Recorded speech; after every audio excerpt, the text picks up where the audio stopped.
Is week 7 of the Chicago Bears season, and we're taking on the New Orleans Saints at home at Soldier Field. And while this may seem like a very easy game for the Chicago Bears, I feel like it's not because, first of all, with how crazy the parity is this season, like any game at this point, whether you're either uh, an underdog or you are the overwhelming favorite, you are more likely to find, a very huge discrepancy between the two. And I think this is one of those games where we have to really take it seriously.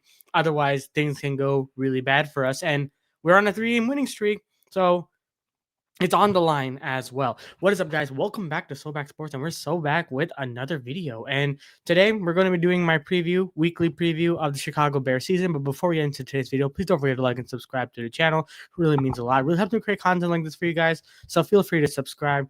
Let's get on with the video and the preview because this is going to be one of the crazier ones because while it may seem on paper like should be a very easy victory for the Chicago Bears, I believe that this is, a game where anything can really happen. Really, if the Bears don't get, their playbook or any of their um shit right, essentially. If I'm gonna be brutally honest, because Ben Johnson, while I do trust that he will may get the boys ready, it's still like, the inner bear in me, Bears fan in me, is like, listen, I need to see it on the field because yes, I do believe that this is a very easy opponent per se. On paper, it should be a very winnable game for the Chicago Bears.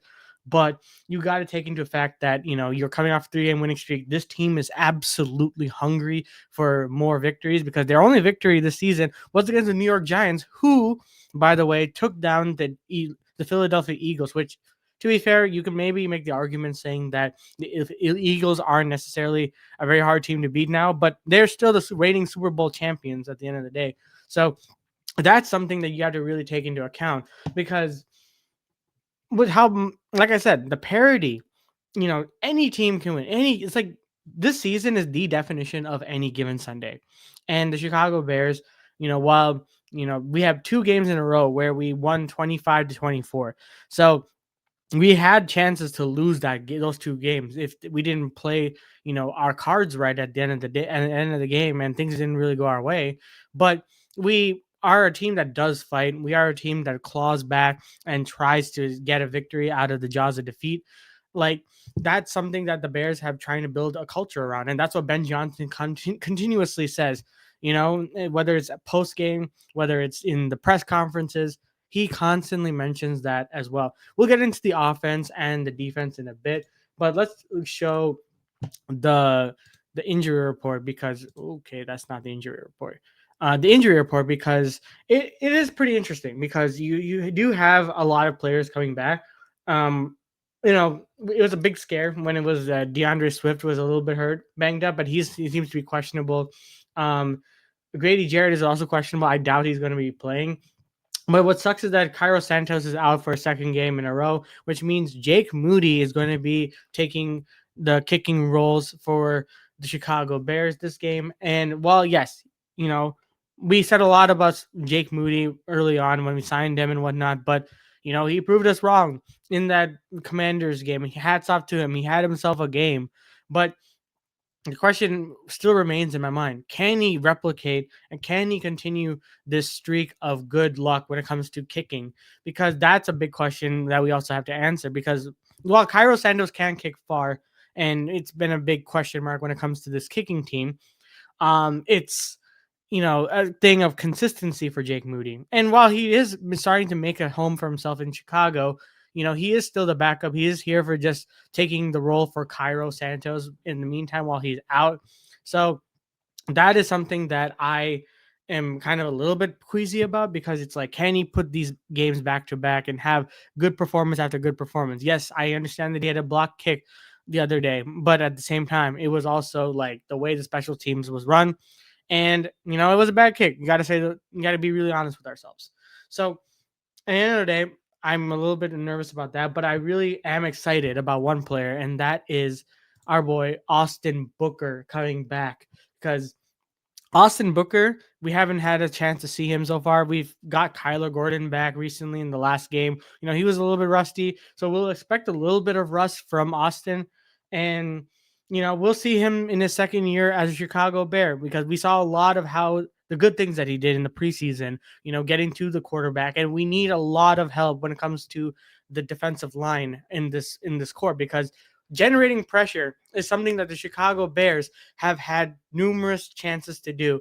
But while we do generate pressure, it just doesn't end up in sacks for the most part. And that's what's causing us a lot of drives to be sustained from our opponents, and it eventually tires us out. But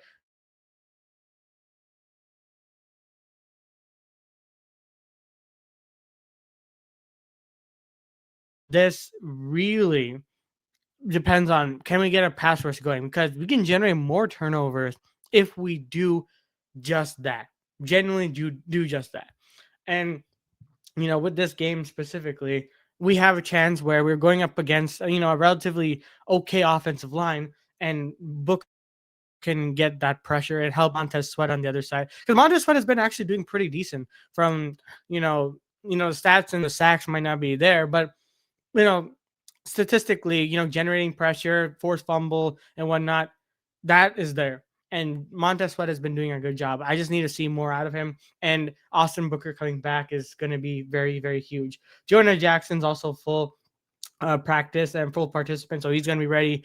DJ Moore, this guy is made out of adamantium, I swear, because it looked really bad. He was hospitalized after this game, and dude is up and running, and he's ready to go.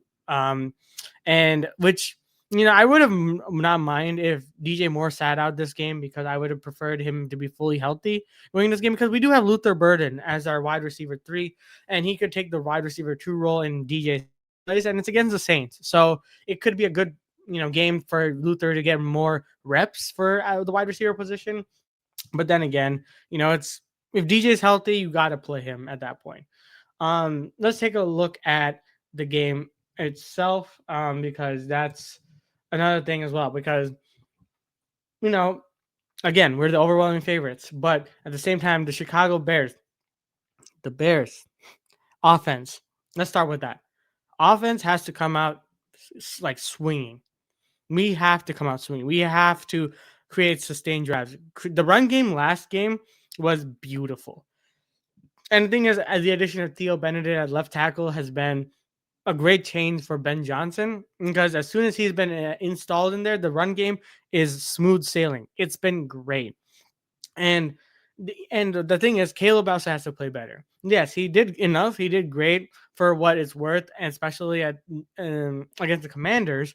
But against the Saints, he needs to show that he needs to lock in and make sure that he's completing his passes. The deep ball has to be there, and continuing to do the good things that he's doing. The off-platform passes. The footwork. There was a lot of question marks when it came to the film in that game, but he was still able to be very effective when it comes to being a quarterback for us. But there are plays like that, like long ball to Roma Dunze that was almost like into double coverage. Well, it was an opportunity for Rome to make a good big play and splash play, but it was kind of a questionable call for Caleb Williams to throw that.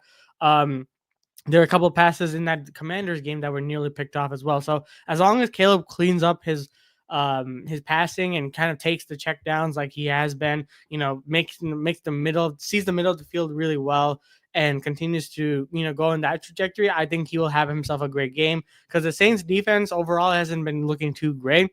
Well, they have been generating some kind of pressure and whatnot, but it's still not quite there. And Montez Sweat going up against Chase Young, his former teammate of the Washington Commanders. So that's going to be interesting and fun, I guess, for him. So it's going to be fun in that sense. But I think offensively, I think as long as we continue to feed Rome, feed DJ, and I want to see a lot out of the tight ends.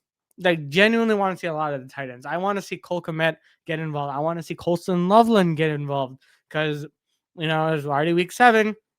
We're not seeing much out of Colston Loveland right now, and I kind of feel like we should be seeing it by now. But while Colston Loveland is doing the background things like blocking and whatnot, I still think that he should get more involved in the offense. And if he does, I think that we'll be able to easily pull away with the addition of DeAndre Swift if he's ready to go, because he is questionable for this game. So the run game could be a little bit depleted. So that's a little bit of a big question, but I think he should be fine from what I'm seeing. But then again, I do want to see the pass game and Colston Loveland get more involved. And that's a good big key to victory, I think, in my opinion. Blocking and utilization of the tight ends in the passing game. Defense, it's pretty straightforward, actually. Just generating pressure. If you're able to generate pressure, you're going to be able to win, the battle. And I think with a quarterback like Spencer Rattler, who has been looking pretty good game by game, like I cannot, stress enough, like we cannot overlook him whatsoever. And I think Ben Johnson understands that because the Saints have nothing to lose at this point. They're just trying to play and try to kind of improve as a team, even though they are in the tank bowl conversation. They're still trying to, get as much out of this offense as possible. That's what Kellen Moore, the first time head coach, he's trying to do, not get fired in his first stint as a head coach for this team, which, to be fair, like, as the Saints, with the way this roster for the Saints has been constructed, it's kind of hard to do that right now. So, you know, get to the quarterback because this is a lot easier in terms of an offensive line for the New Orleans Saints to get past. You're going up against a tackle like Kelvin Banks Jr., who is a rookie, by the way, and you can find ways to generate pressure. And then if you make Spencer Rattler uncomfortable, it will generate more turnovers and leading your secondary to be the ball hawks they are.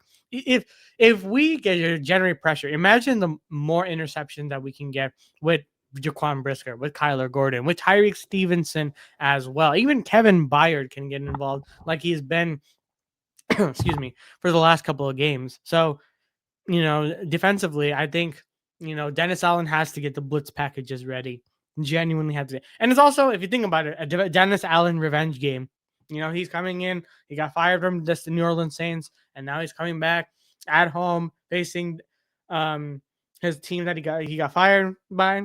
So Dennis Allen, you better cook tomorrow. You better cook on Sunday. And the thing is, I'll be at that game as well. So content will be, very much alive when it comes to my post game and quarter reactions. But that's going to do it for today's preview. I think the Chicago Bears will win this game pretty handily and win 40-21. I think the defense will let up some points near the end, but the Bears will, comfortably, hopefully, win this game. And give us Bears fans a little bit of ease, I hope, at least. His name, knock on wood. But that's going to do it for today's video. Please don't forget to like and subscribe to the channel. Follow the links down below for my socials. I'm very active on Twitter, Instagram, TikTok. So if you want to check out short form content like that, feel free to hit that follow button as well. Always remember to like and subscribe. We're trying to get to 1,000 subscribers by the end of this year. So let's get there together. And as always, guys, we'll see you guys in the next one.